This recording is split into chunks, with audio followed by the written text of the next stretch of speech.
ہاں بھائی، یہاں پر بھی ابن القیم رحمہ اللہ یہ صاف کہہ رہے ہیں کہ اس آیت کا مطلب ہے کہ لا یسمعون شیئا البتہ تا۔ اچھا ایک منٹ یہ نہ لکھو، آگے جو اس کا مقصودی مقام ہے، کہتا ہے کہ اللہ تعالیٰ نے وَقَدْ نَفَى اسماء الصُّمِّ ما نفی اسماء الموتى يدل على ان المراد عدم اہلیت کل منہما للسماع۔ اللہ تعالیٰ نے سم سے بھی اسماء کی نفی کی اور موتا کے سنانے کی بھی نفی کی، یدل علی ان المراد عدم اہلیت کل منہما للسماع۔ تو اللہ تعالیٰ کا مراد یہ ہے کہ نہ مردہ سن سکتا ہے نہ بہرا سن سکتا ہے، ان میں سماع کی اہلیت ہی نہیں، قابلیت ہی نہیں۔ سمجھ گئے یا نہیں؟ ان میں سننے کی صلاحیت اور قابلیت ہی نہیں، یہ معنی ہے آیت کا۔ اب ذرا خود دیکھ لینا۔ اچھا جی، باقی لمبی باتیں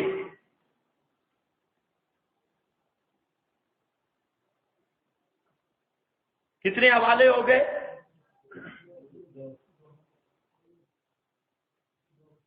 اچھا غلط ایسے فضول پرچی ہے نا، تو ابھی کام زیادہ ہے۔ اب دیکھو جی تیسرا حوالہ، یہ حوالہ ہے علامہ جساس رازی کا احکام القرآن۔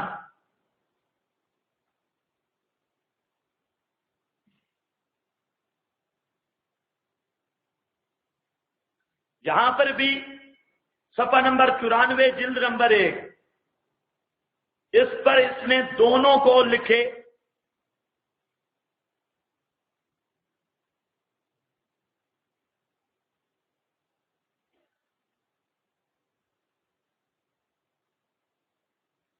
اور ساتھ یہ لکھا کہ عذاب و ثواب روح کو ہے، اس پر حدیث لکھی نسمۃ المسلم طیر تعلق فی شجر الجنہ حتی یرجعها الی جسدہا یوم القیامہ۔ یہ پوری حدیث اس نے بیان کر دی، لمبی عبارت ہے، اور یہ عبارت چونکہ المسلک میں موجود ہے پوری تفصیل کے ساتھ۔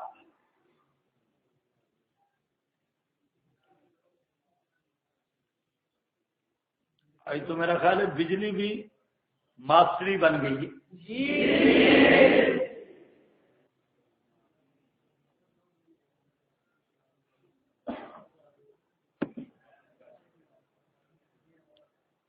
اس سے اگلی عبارت ہے علامہ انور شاہ صاحب رحمہ اللہ کی،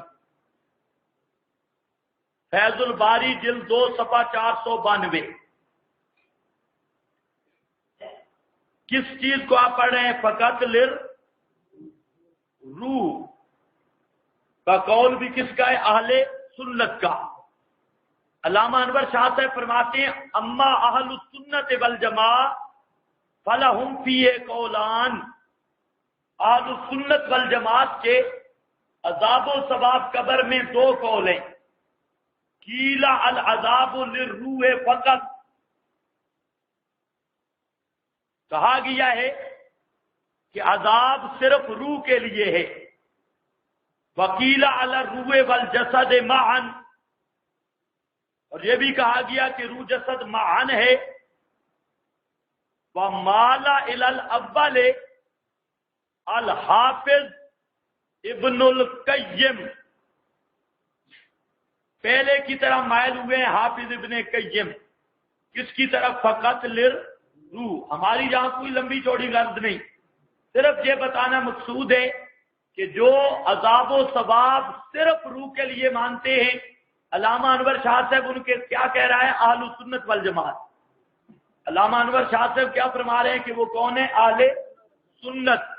جہاں صرف ہم اتنا ثابت کرنا چاہتے ہیں، یہ جو ماسٹری پارٹی ہے وہ کہتے ہیں جو فقط للروح کا قائل ہے وہ اہل بدعت ہے، جبکہ علامہ انور شاہ صاحب کہتے ہیں کون ہے؟ اہل سنت۔ یہ اسی طرح اگلا حوالہ ہے العرف الشذی کا، صفحہ نمبر 355 جلد 1 کا، وہاں پر بھی ہے ثم لأہل السنت قولان قیل ان العذاب للروح فقط وقیل للروح والجسد والمشہور الثانی الی آخرہ۔ تو یہاں پر بھی ہماری غرض کیا ہے کہ صرف عذاب و ثواب روح کے لیے ماننے والے وہ کون ہیں؟ اہل السنت۔ اور کہتا کون ہے؟ علامہ انور شاہ رحمہ اللہ۔ جی اس پر کتنے حوالے ہو گئے؟ چھٹا حوالہ ہے مولانا سرفراز صاحب کا، یہ تسکین الصدور شریف ہے، اور اس کا صفحہ نمبر ہے 97۔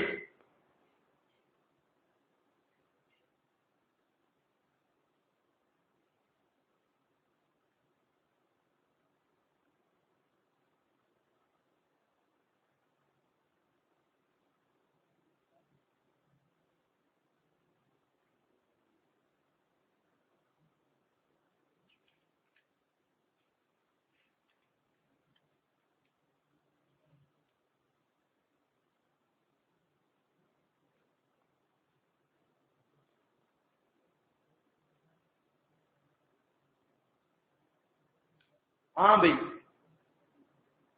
اس میں ابن حزم کی بات کرتا ہے، ابن حزم، اور فرماتے ہیں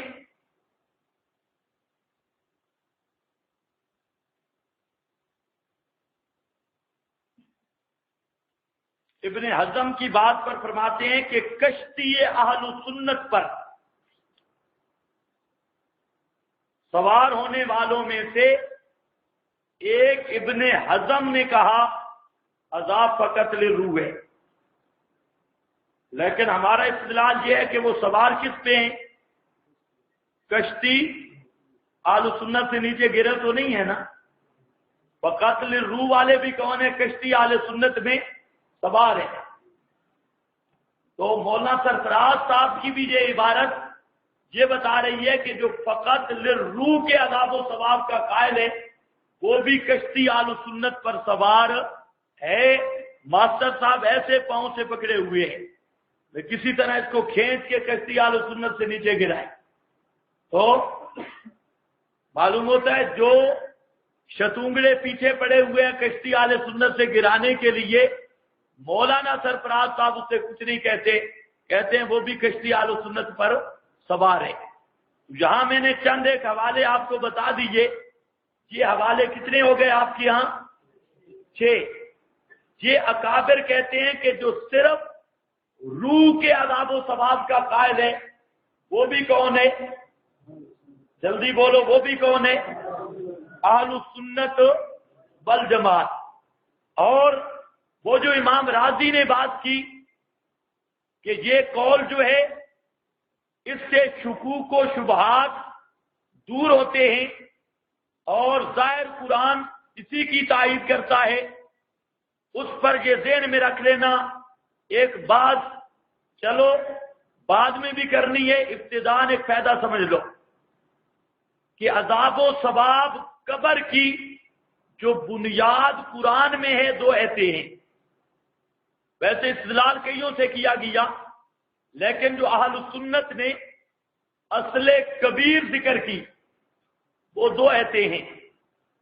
ایک سورہ حامیم مومن کی النار یعرضون علیہا، النار یعرضون، آج خیر تو بولتے کیوں نہیں؟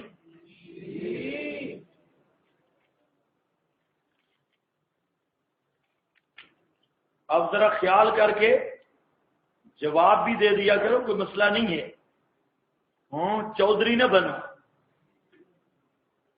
اور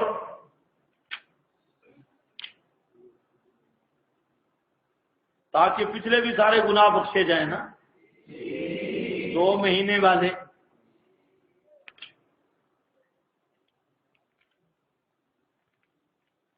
انما الاعمال بالخواتیم۔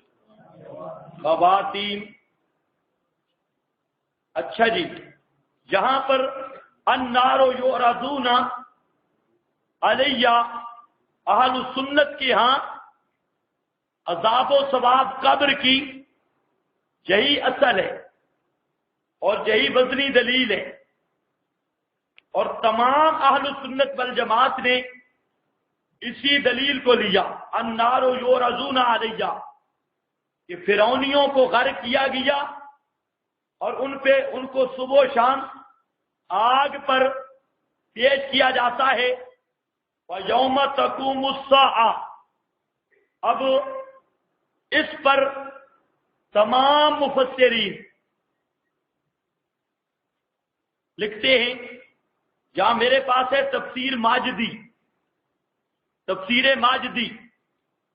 اور اس پر اس نے کافی حوالے بھی جمع کیے اس مقام پہ، کہتا ہے کہ دل علی ان المراد النار یعرضون علیہ قبل القیامہ وحال۔ اچھا، هذه الآیت تدل علی عذاب القبر، یہ آیت دلالت کرتی ہے عذاب قبر پر۔ یہ جساس احکام القرآن کا حوالہ ہے۔ والجمہور علی ان ھذا الارض فی البرزخ، جمہور اس پر ہیں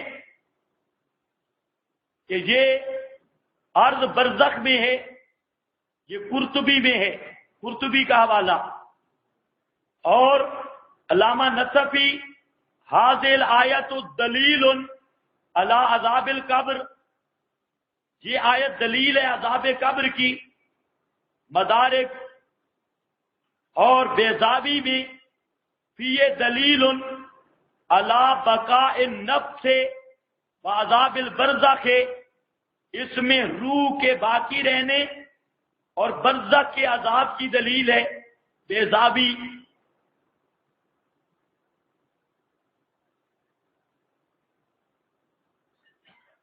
اچھا جی، یہاں پر ماجدی نے عبارت نقل کیا ابن کثیر کی، آپ جو تفسیر بھی اٹھائیں گے یہ حوالے آپ کو مل جائیں گے۔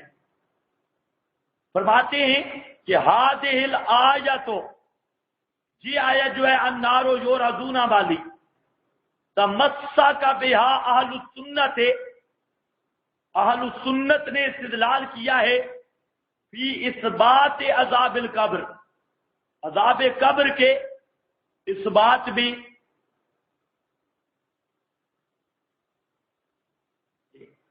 یہ لکھ کر نا، اب ذرا اگلی عبارت جو اصل مقصود ہے لکھوانی، باقی حوالے بہت سارے اور لکھوا دوں گا، یہ عبارت لکھو۔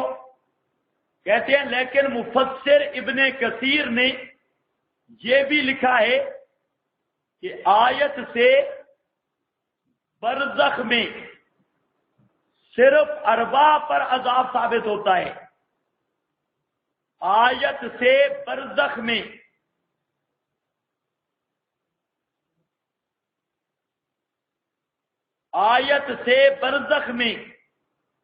صرف ارواح پر عذاب ثابت ہوتا ہے۔ یہ ماجدی صفحہ 945۔ اب ذرا میری طرف توجہ کرو، میں بات سمجھا دوں۔ اہل سنت کی بنیادی دلیل قرآن پاک میں جو عذاب و ثواب قبر کی، وہ کیا ہے؟ النار یعرضون علیہ، اور اس تمام اہل سنت جو سے استدلال کر رہے ہیں، اس آیت میں جسم کے عذاب کی بات ہے یا صرف روح کے؟ کس کی بات ہے؟ صرف روح کے۔ اس لیے جو فقط للروح کے قائل ہیں، اس آیت کو وہ زبردست انداز میں پیش کرتے ہیں۔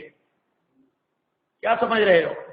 جو فقط للروح کے قائل ہیں، یہ آیت ان کی دلیل ہے، اور صرف یہ آیت نہیں، اس آیت کی تفسیر حضرت عبداللہ ابن عباس اور ابن مسعود دونوں صحابہ سے مروی ہے، اور النار یورزون پر کہتے ہیں انا ارواح آل فرعون، آل فرعون کی ارواح فی اجواف طیر سود یورزون علی النار، وہ سیاہ پرندوں کی شکل میں آگ پر پیش کی جاتی ہے۔ یہ تفسیر زاد المسیر صفحہ 228 جلد 7۔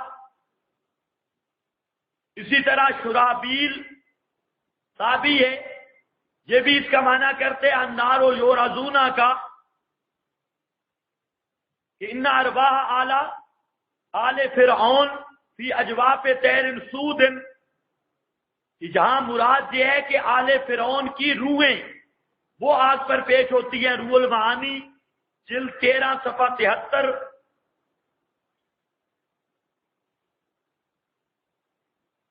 اسی طرح قتادہ تابی وہ بھی یہی کہتا ہے کہ اس سے مراد کیا ہے، ارواح آل فرعون، ان کو آگ پہ پیش کیا جاتا ہے۔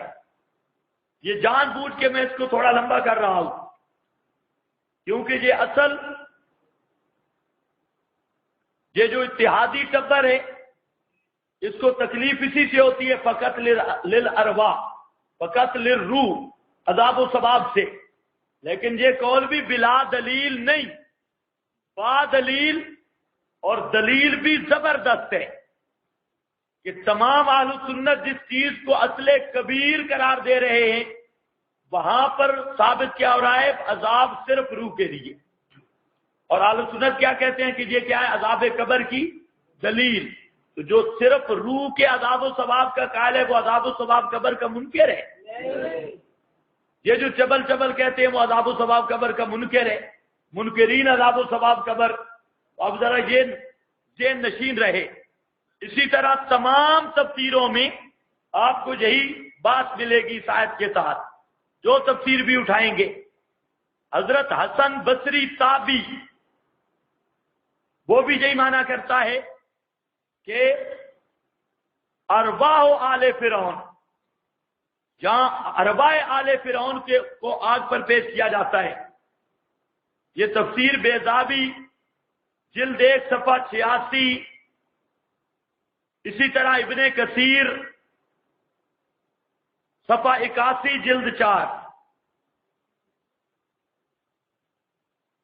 ابن کثیر کی عبارت بھی یہی ہے، فَإِنَّ أَرْوَاحَهُمْ تُعْرَضُ عَلَى النَّارِ صَبَاحًا وَمَسَاءً إِلَى قِيَامِ السَّاعَةِ فَإِذَا كَانَ يَوْمُ الْقِيَامَةِ اجْتَمَعَتْ أَرْوَاحُهُمْ أَجْسَادَهُمْ فِي النَّارِ۔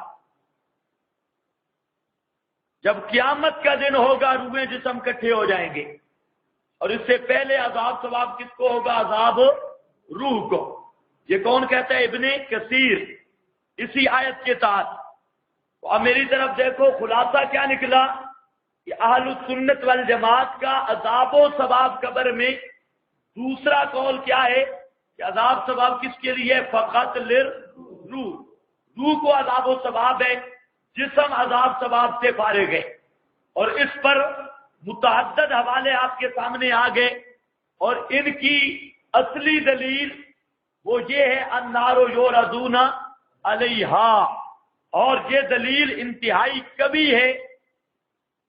تو اس دلیل سے یہ بات سمجھ آئی کہ اہل السنت کا اجماعی مسئلہ کہ یہ عذاب و ثواب قبر کی اصل بنیاد یہ آیت ہے، اور جو آیت اصل بنیاد ہے اس آیت میں عذاب الارواح کو بیان کیا گیا۔ اور یہ بھی ساتھ یاد رکھو، ابھی میں آگے جا کے بات کرتا ہوں، فرعونیوں کا قبرستان کہاں ہے؟ یہ عرفی قبر تھی فرعونیوں کی۔ اب جو کہتے ہیں عذاب ثواب اسی زمین والے گڑھے میں سارا کچھ ہوتا ہے، تو اصل عذاب و ثواب قبر کے منکر وہ ہے۔ کیا سمجھ رہے ہو؟ اصل عذاب و ثواب قبر کے منکر وہ ہیں، کیونکہ اہل السنت کی بنیادی دلیل کہ منکر وہ ہیں۔ اور یہ دلیل ایسی ہے آپ کو اہل السنت کے ہر عقیدے کی کتاب میں ملے گی، شرح عقائد میں، مسامرہ میں، اور تحاویہ میں، شرح عقیدہ تحاویہ میں ہر جگہ پہ ملے گی۔ اچھا جی، یہاں بھی ہم ترجیح نہیں دے رہے۔ تیسرا قول اہل السنت والجماعت کا وہ ہے صوفیہ، اور صوفیہ کا قول یہ ہے کہ عذاب و ثواب قبر کا روح مع الجسد المثالی، روح کو ہوتا ہے جسد مثالی کے ساتھ۔ اب یہ جسد مثالی کیا ہے؟ یہ غیر محمدی نے مجھے لکھا تھا کہ جسد مثالی پلاسٹک کا ہے، کس کا ہے؟ میں نے کہا کہ آپ کا جو جسد مثالی ہے وہ گدھے کا بنا ہوا ہے۔ تو جسد مثالی، یہ جسد مثالی کیا ہے؟ یہ یاد رکھو، جسد مثالی کوئی باہر کی چیز نہیں۔ جسد مثالی جس جسد لطیف ہے جو جسد کثیف کے اندر ہے، اور روح کے ساتھ وہ خارج ہوتا ہے بدن سے۔ اس کی حضرت تھانوی رحمہ اللہ نے یا دیگر حضرات نے وضاحت کی، یہ نہیں ہے کہ جسد مثالی کوئی باہر لوہے کا بنا پڑا ہے۔ یہ جو جسم ہے، جس طرح گلاب ہے، اس کے اندر گلاب کا عرق ہے، عرق گلاب۔ اب جو نفس گلاب وہ جسم کثیف ہے، اس کے اندر جو عرق ہے وہ جسم لطیف ہے۔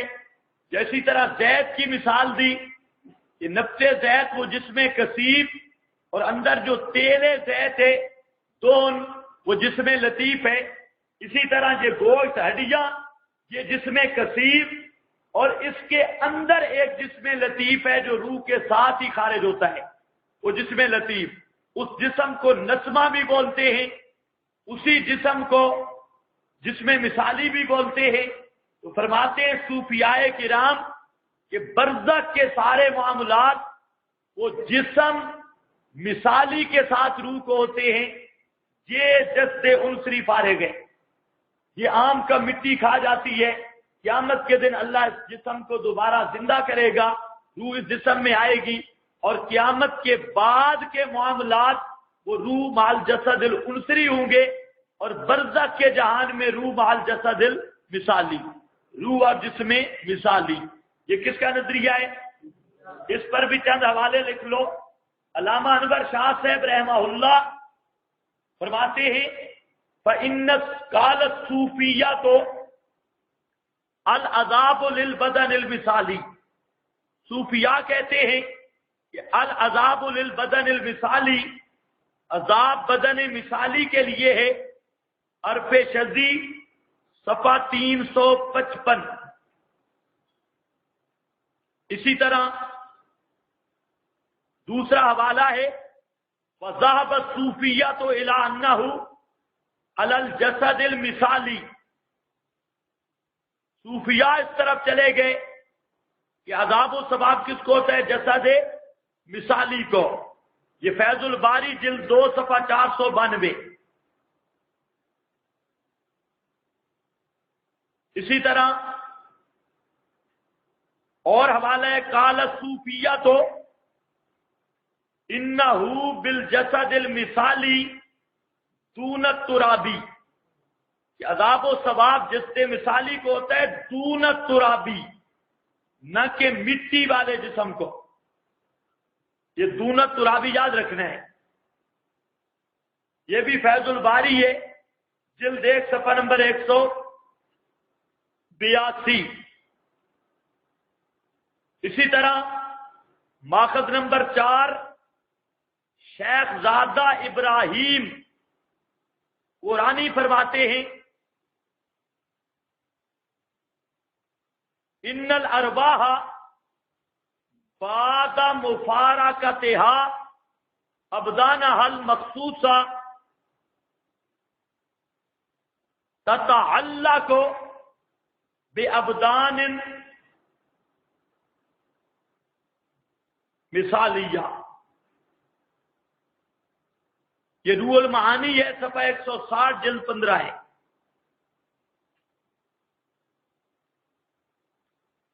کتنے ماخذ آگے؟ 4۔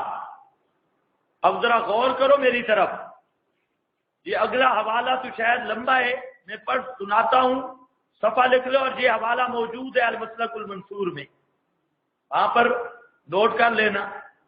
حضرت تھانوی رحمت اللہ علیہ فرماتے ہیں، یاد رکھو موت صرف جسم انصری کو آتی ہے، روح کو موت نہیں آتی، بلکہ موت سے صرف اس کا تعلق جسم انصری سے منقطع ہو جاتا ہے۔ اب اس کے بعد سمجھو کہ لذات سے منتفع ہونے والا کون ہے؟ کیا آپ کے نزدیک یہ بدن؟ ہرگز نہیں۔ یہ کون کہہ رہے ہیں؟ حضرت تھانوی۔ کیا آپ کے نزدیک یہ بدن؟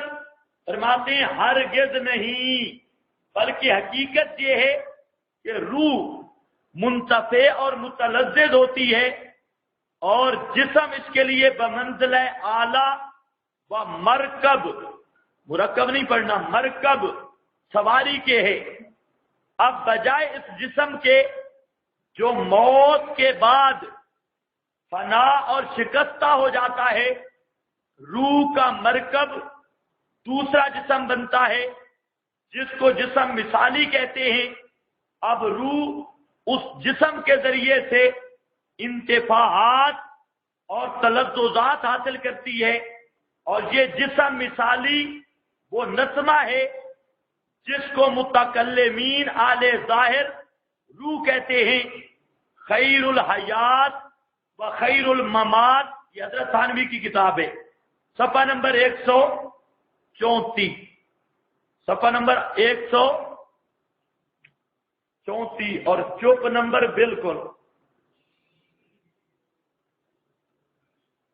اسی طرح یہ ہے امداد الاحکام۔ اس امداد الاحکام میں وہ توجہ ہے نہیں ہے، یہ صفحہ اس کا 839 ہے، اور بہت زبردست عبارت ہے امداد الاحکام کی۔ کہتے ہیں دیوبندی، اب ذرا پتہ چلتا ہے دیوبندی کون ہے۔ امداد الاحکام مولانا ظفر احمد صاحب عثمانی کی۔ اب ذرا خیال کرو، یہ 3 بزرگوں کی کتاب ہے۔ حضرت مولانا اشرف علی تھانوی صاحب کو جانتے ہو یا نہیں؟ جی، دیوبندی تھے یا نہیں تھے؟ اونچے اونچے بولو ذرا۔ علامہ ظفر احمد عثمانی، اور تیسرا بزرگ ہے مولوی عبدالشکور ترمذی کا والد مولانا عبد الکریم صاحب۔ یہ 3 بزرگوں کی کتاب۔ اب یہاں پر سوال سمجھو اور جواب بھی سمجھو، آپ کی اکثر پرچیاں آتی رہتی ہیں، اب وہ وقت آ گیا ہے، اب سمجھ لو۔ سوال، قبر میں مردہ کے پاس رومان فرشتہ آ کے مردہ کو بٹھاتا ہے، اس بٹھانے پر گمان کر کے قبر کی پاٹ کے بانس کے نیچے 2 ہاتھ یا 2.5 ہاتھ گہرائی ہوتے ہیں، اور کہتے ہیں کہ مردہ بیٹھنے میں پاٹ کے بانس سر میں نہ لگ جائے، یہ گمان گناہ میں داخل ہے یا نہیں؟ سوال یہ کیا ہے کہ عام طور پہ لوگوں میں مشہور ہے کہ قبر کے اوپر والا تختہ ذرا اوپر رکھو، کیونکہ مردہ جب سوال و جواب کے لیے بیٹھے گا تو اس کے سر میں نہ لگ جائے۔ کہتے ہیں کہ نہیں کہتے؟ یہ اس لیے اس کے پاٹ اور بانس ذرا اوپر رکھو۔ کہتے ہیں یہ صحیح ہے یا نہیں؟ یہ سوال کیا، جواب دیتے ہیں قبر کا قاعدہ یہ ہے، اول تو بغلی قبر افضل ہے، اگر بغلی نہ ہو، صندوقی ہو، تو بانس یا تختے وغیرہ میت کے جسم سے متصل ہونے چاہیے۔ جو بانس وغیرہ ہے وہ میت کے جسم سے کیا ہوں؟ متصل ہونے چاہیے۔ جس حصہ میں مٹی بھری جاتی ہے وہ زیادہ گہرا ہونا چاہیے تاکہ جانوروں سے خوب حفاظت رہے۔ اگلا جملہ سننا ہے خیر سے، باقی میت جو قبر میں اٹھ کر بیٹھتی ہے وہ بیٹھنا برزخی ہے، جو اس جسم سے نہیں ہوتا بلکہ جسم مثالی سے ہوتا ہے۔ کیا سمجھ رہے ہو؟ باقی جو میت کا اٹھ بیٹھنا ہے وہ اٹھ بیٹھنا کیا ہے؟ برزخی ہے، اور برزخی اس جسم سے نہیں ہوتا، وہ کس جسم سے ہوتا ہے؟ جس میں مثالی سے ہوتا ہے۔ اس لیے اس بیٹھنے میں بانس وغیرہ اس کے سر میں نہیں لگتے، بانس چانس نہیں لگتے، وہ جس میں مثالی کے ساتھ بیٹھنا ہے، اس جسم کے ساتھ بیٹھنا نہیں۔ یہ صفحہ نمبر 839 ہے امداد الاحکام کا۔ اب ماسٹری گروہ سے اس کے بارے میں فتویٰ لے لو کہ تھانوی صاحب بھی مسلمان تھے یا نہیں، تو سمجھ آئیے بات۔ اور یہ مولانا ظفر احمد عثمانی کا اللہ جانے کیا حکم ہے، یہ کہتا ہے کہ یہ جس میں مثالی سے اٹھنا ہوگا، یہ جسم نہیں اٹھتا بیٹھتا۔ اسی طرح جہاں پر یہ میرے پاس ہے اشرف الجواب، اور یہ وہ پرانی مظلوم کتاب ہے، بہت پرانی، جہاں پر اس کی اصل عبارتیں تو میں بعد میں آپ کو سناتا ہوں، صرف ایک بات ذہن میں رکھ لو، یہ صفحہ نمبر اس کا ہے 608، جہاں پر بھی کہتے ہیں کہ مردہ جب عالم مثال میں پہنچتا ہے، جو کچھ مشابہ عالم آخرت کے ہے، کچھ مشابہ دنیا کے، کہتا ہے وہی اس کو فرشتے بٹھلاتے ہیں، وہی اس سے سوالات کرتے ہیں، وہی کی زمین اس کو دباتی ہے، وہی اس کو عذاب و ثواب ہوتا ہے، اور وہ عالم یہی ہے جس کو حدیثوں میں قبر کے لفظ سے تعبیر کیا گیا، اور وہ کیا ہے؟ عالم مثال۔ یہ اس پر انشاءاللہ پوری بات میں آپ کو کرتا ہوں، یہ اگر 3-4 صفحے خود کوئی لکھ پڑھ لے تو یہ پوری تفصیل کی حضرت تھانوی نے، یہ صفحہ 608، یہ بھی فرما رہے ہیں کہ عالم مثال میں مردے سے سوال ہوتے ہیں، اور وہاں ہی اس کی عالم مثال کی زمین دباتی ہے، نہ کہ یہ حصی زمین، اور وہاں کی قبر بھی مثالی، اور جسم بھی مثالی، اور عذاب بھی مثالی، یہ پوری بات کی حضرت تھانوی نے۔ تو بہرحال ہمارا مقصد کیا ہے؟ اہل سنت والجماعت کا تیسرا گروہ، یہ سمجھ گئے یا نہیں سمجھ گئے؟ تیسرا گروہ کون ہے؟ روح مع الجسد الوصالی۔ اب آؤ جی اہل سنت والجماعت کا چوتھا گروہ اور چوتھا طائفہ،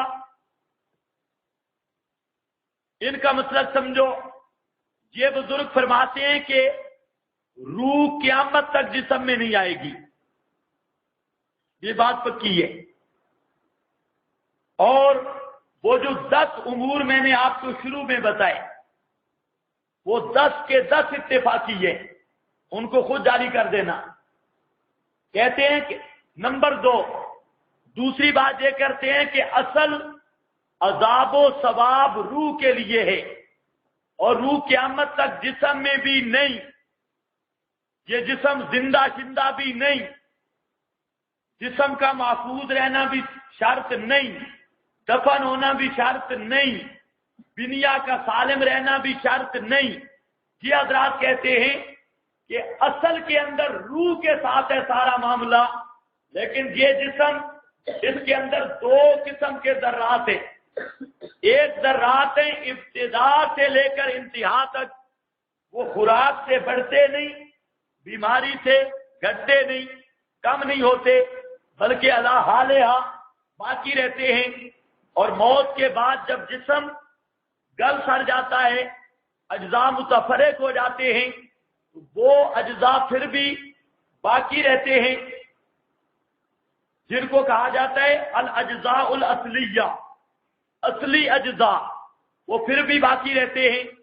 تو اب بات سمجھو، یہ کہتے ہیں اصل ساری کارروائی روح کے ساتھ ہے، لیکن اجزاء اصلیہ وہ جہاں کہیں بھی ہوں، سمندر میں ہوں، جانوروں کے پیٹوں میں ہوں، زمین پہ ہوں، ہوا پہ ہوں، جہاں پر بھی ہوں، تو اللہ تعالیٰ ان اجزاء اصلیہ میں برزخ کا ایک برزخی ادراک پیدا کرتے ہیں، جو برزخ میں روح کے ساتھ ہونے والی کارروائی کو وہ ذرات بھی محسوس کرتے ہیں، تنعیم ہو یا تعذیب ہو، اور وہ صرف کیا ہوتا ہے ادراک، ان کو اللہ تعالیٰ وہ ادراک دیتے ہیں۔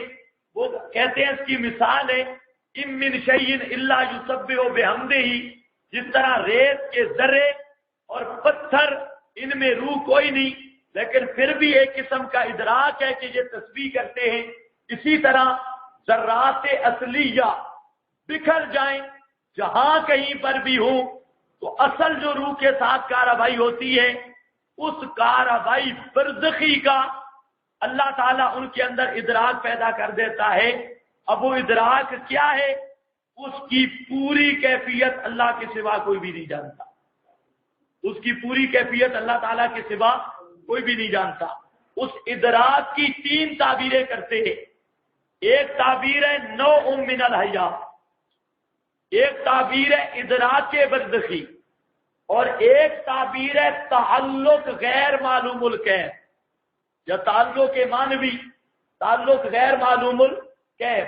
یہ 3 تعبیریں جو ہیں ادراک بسیط کا ہو، حیات مجازی بسیط کا ہو، یا نوع من الحیات، اور تیسرا کیا تعلق غیر معلوم الکیف اور تعلق معنوی، کوئی بھی تعبیر کر لو۔ یہ حضرات کہتے ہیں کہ ایسی کیفیت ہوتی ہے لیکن وہ کیفیت بھی لا یعلم کنہہ الا اللہ، اس کی بھی حقیقی کنو اللہ تعالیٰ کے سوا کوئی نہیں جانتا۔ یہ کتنے ہو گئے؟ 4۔ کتنے ہو گئے؟ 4۔ یہ چوتھا طائفہ جو ہے یہ نوع من الحیات والا، اور اکثر متکلمین نے اسی کو لیا ہے، لیکن میں نے پہلے بھی عرض کیا یہ جو چوتھا گروہ ہے اور پہلا گروہ تفویض والا، ان کا کوئی آپس میں اختلاف نہیں رکھتا، کیونکہ یہ بھی اخیر مال ہوئی ہے لا یعلم کنہہ الا اللہ، اور پہلے بھی کہتے تھے بما یعلم اللہ، گویا کہ دونوں کیفیت مفوض الی اللہ کرتے ہیں، اس ادراک کی بھی، اس نوع من الحیات کی بھی۔ اب اس کے لیے بھی چند حوالے لکھ لو، بعد میں انشاءاللہ میں خلاصہ نکالتا ہوں اور اشکال اور سوال جواب بھی کرتے ہیں۔ جہاں پر چند عبارتیں صرف لکھ لو۔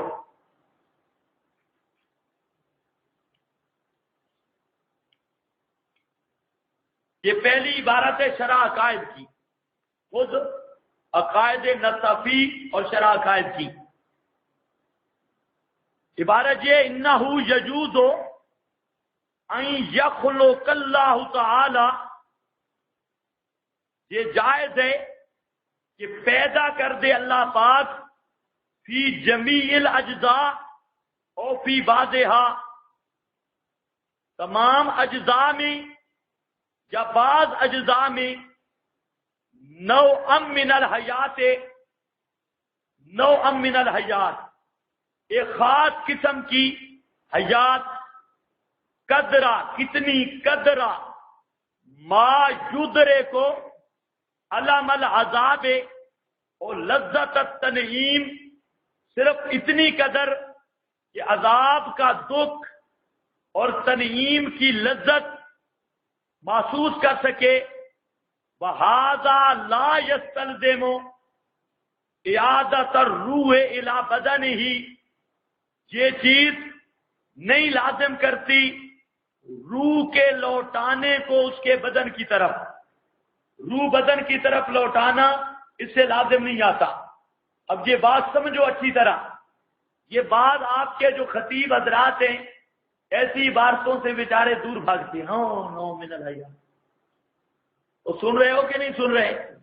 لیکن یہ عبارت ہماری زبردست دلیل ہے۔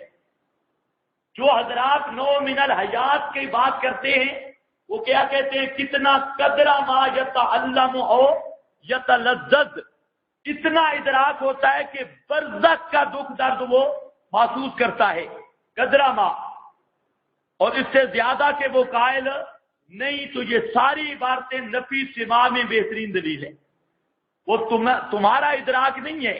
قدرہ ما یتعلم او یتلذذ، صرف اس قدر ادراک ہے کہ برزخ کا دکھ اور درد وہ میت محسوس کرتی ہے. باقی رہ گیا تمہارا کلام سننا، تمہیں دیکھنا، دنیاوی ادراک. کسی عبارت قدرہ ما سے اس کی نفی ہو رہی ہے، اس سے زائد قطعا نہیں. یہ عبارتیں نفی سما کے اندر بھی بالکل واضح ہے. قدرہ ما یتعلم. اور دوسرا کہتے ہیں ھذا لا یستلزم اعادۃ، یہ روح کو لوٹانے کو لازم نہیں کرتا. سمجھ آئیے بات؟ دونوں. یہ کیا ہے؟ نوع من الحیات. اسی طرح یہ عبارت شرح عقائد صفحہ نمبر 77. اور دوسرا ماخذ ہے عبد الحکیم الخیالی کا. فرماتے ہیں ولا یخفی علیک، اور تجھ پہ یہ بات مخفی نہ رہے، الیس المراد بالحی ہا ہنا، یہ کہ حی اور زندہ سے نہیں مراد اس مقام پر ما یعاد فیہ الروح، جس میں روح لوٹائی جائے. یہاں جو ہم حی کہہ رہے ہیں نا، وہ ادراک بسیط، اس حیات سے یہ نہیں مراد کے ما یعاد فیہ الروح، جس میں روح لوٹائی جائے. وَيَصْدُرُ عَنْهُ الْأَفْعَالُ الْاِخْتِيَارِيَّةُ، اور اس سے افعال اختیاریہ صادر ہوں، سنے، دیکھے، قیام و قعود کرے، اٹھ کے بیٹھ کے سورہ ملک کی تلاوت کر دے. یہ نہیں. یصدر عنہ الافعال الاختیاریہ بل ما یدرک العلم واللذۃ، بلکہ صرف اتنی قدر حیات یا ادراک کہ وہ برزخ کا دکھ درد محسوس کر سکے.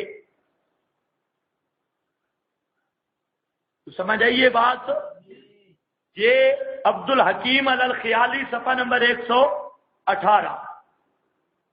اسی طرح ماخذ نمبر 3 کہتے ہیں منع کثیر من الاشاعرہ والحنفیہ، جمہور اشاعرہ اور حنفیہ نے منع کیا ہے، انکار کیا ہے اعادۃ الروح الی، روح کے جسم کی طرف لوٹنے کا. وقالوا لا تلازم بین الروح والحیات الا فی الاعضاء، انہوں نے کہا کہ یہ جو نوع من الحیات ہوگی اس کے لیے روح لوٹانا کوئی ضروری نہیں، کیونکہ حیات اور روح کا تلازم یہ عادی ہے، عادت اور عرب میں ہے، حقیقتا نہیں. یہ قرۃ العین ہے، صفحہ 595 ہے. کیا سمجھ رہے ہو؟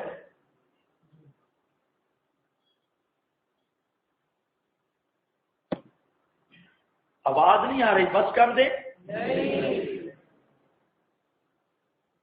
اسی طرح یہ عبارت شرح مقاصد جلد 5 اور صفحہ 117 پر، وہاں پر بھی موجود ہے.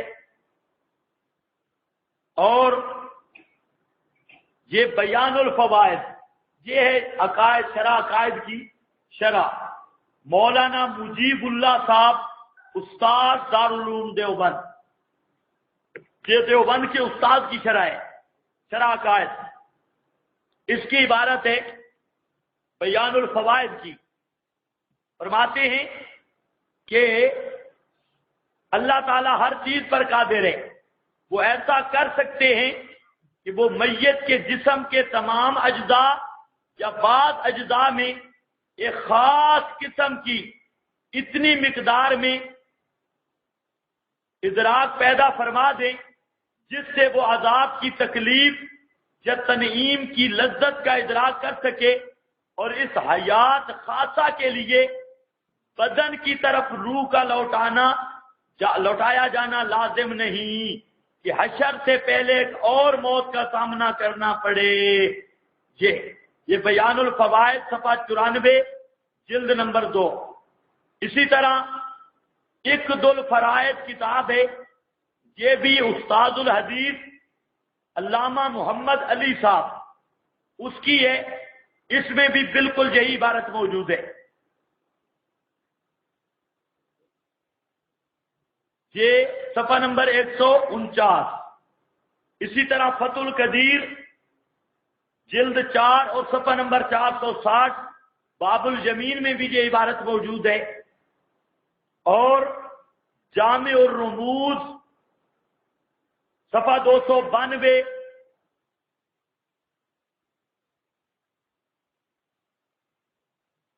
درر الاحکام صفحہ 66، رد المحتار باب الیمین وغیرہ میں بھی یہی نوع من الحیات والی عبارت موجود ہے.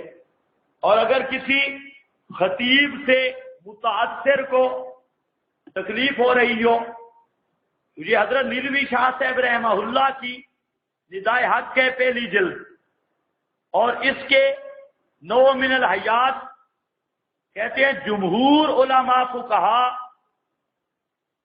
کہ یہ نظریہ ہے نوع حیات کا. یہ صفحہ نمبر 36 پر بھی، صفحہ نمبر 32 ندائے حق کا، اور 37 صفحہ ندائے حق کا، 41 صفحہ ندائے حق کا، 43 صفحہ ندائے حق کا، 49 صفحہ ندائے حق کا، اور 52 صفحہ ندائے حق کا، یہ سب پر نوع من الحیات پر بات کی حضرت نیلوی شاہ صاحب رحمہ اللہ نے. جس نے دیکھنا ہو وہ جہاں دیکھ لے. اب میری طرف توجہ فرماؤ. جہاں تک میں نے آپ کے سامنے مختصر طور پہ یہ بیان کیا کہ عذاب و ثواب کی تفصیل میں اہل سنت والجماعت کا اختلاف ہے. اور کتنے طائفے ہیں؟ کتنے طائفے ہیں؟ توجہ ہے میری طرف. کتنے طائفے ہیں؟ 4. نمبر 1 تفویض والا، نمبر 2 فقط للروح والا، نمبر 3 روح مع الجسد المثالی والا، نمبر 4 روح مع الجسد الانثری یعنی نوع من الحیات والا. کتنے ہو گئے؟ 4. یہ 4 طیفے اہل سنت کے ہیں، اور ماسٹر اکاڑوی کا طائفہ چاروں طبقوں سے خارج ہے. وہ اہل سنت نہیں، اہل سنت سے خارج. اور اہل بدعت کا طبقہ ہے. کیوں؟ ان کا نظریہ یہ ہے، 5واں قول ماسٹری فرقہ کا، وہ یہ کہتے ہیں کہ عذاب و ثواب قبر کی ایک ہی صورت ہے کہ روح جسم کے اندر ہو، اور ہو بھی ایسے جیسے پانی گلاس میں. اعادہ روح کی باتیں پڑھ چکی ہو نا. وہ اعادہ روح وہ اس طرح مانتے ہیں جیسے پانی برتن میں ہو یا روح کا تعلق کے تصرف ہو. اب جس کا یہ نظریہ ہے کہ موت کے بعد عذاب ثواب کے لیے ضروری ہے کہ روح جسم کے اندر ہو، اور یہ جسم قیام و قعود بھی کرے، ادراک دنیاوی بھی ہو، عادتاً دیکھتا بھی ہو، سنتا بھی ہو، اور سماع عادی بھی ہو. اس طرح کا اعادہ اور اس طرح کا تعلق، جس تعلق کی بنیاد پر دنیاوی ادراک، جس تعلق کی بنیاد پر افعال اختیاریہ کا صدور، جس تعلق کی بنیاد پر مردے کا اٹھنا بیٹھنا یہ ہو. تو اب یہ جو نظریہ رکھے اعادہ فی الجسد الانثری اور سماع عادی، وہ اہل سنت بھی نہیں، دیوبندی بھی نہیں، تے مسلمان بھی نہیں. اب کوئی بات آپ کو سمجھ آئی؟ یہ 4 اہل سنت کی جو نظریات ہیں، ان کو جو بھی اپنا لے وہ اہل سنت ہے. اس پر کوئی ملامت نہیں، نہ فسق کی، نہ جہالت کی، نہ کچھ. اس لیے میں نے کہا کہ یہ ضمنی بات ہے، ترجیح بات ہے، فری بات ہے. اور یہ ساری باقی میں اس پر متشابہات کا قانون بھی آپ کر چکا ہوں کہ متشابہ اصل یہ متشابہ ہے، اصل یہی ہے. آگے جو تعبیرات ہیں، تعبیرات ثلاثہ، یہ سب ضمنی ہیں. اور متشابہ کا قانون بیان کر چکا ہوں کہ متشابہ پر ایمان لانا ہے، اس کی حقیقت کو اللہ کے سپرد کرنا ہے. اور دوسرا متشابہ کا ایسا معنی نہیں کر سکتے جو کسی محکم سے ٹکرائے. اب عذاب و ثواب قبر کی ایسی صورت اختیار کرنا کہ میت زندہ ہو جائے، اس کے اندر روح واپس آ جائے، اور دنیا والوں کا کلام عادتاً سنے بھی صحیح، دیکھے بھی صحیح، تو اب یہ ایسی صورت تجویز کی گئی جو صریح قرآن کی محکمات کے خلاف ہے، اس لیے اس کے کفر ہونے میں کوئی شک نہیں۔ باقی جو 4 صورتیں ہیں یہ ان میں یہ پہلی اصل ہے تفویض والی، 3 تعبیرات ضمنیہ ہیں، ان تعبیرات جو بھی کوئی اختیار کر لے ہم کہتے ہیں وہ اہل سنت ہے، اس پر کوئی ملامت نہیں۔ اب میری بات اچھی طرح سمجھ گئے یا نہیں؟ اب کچھ رہ گیا سوال و جواب، لیکن گرمی بہت زیادہ ہے، آپ کو بھی لگ رہی ہے؟ اب اگر کہتے ہو تو آگے چلیں، نہیں تو پھر کل صبح اس کو پورا کرتے ہیں۔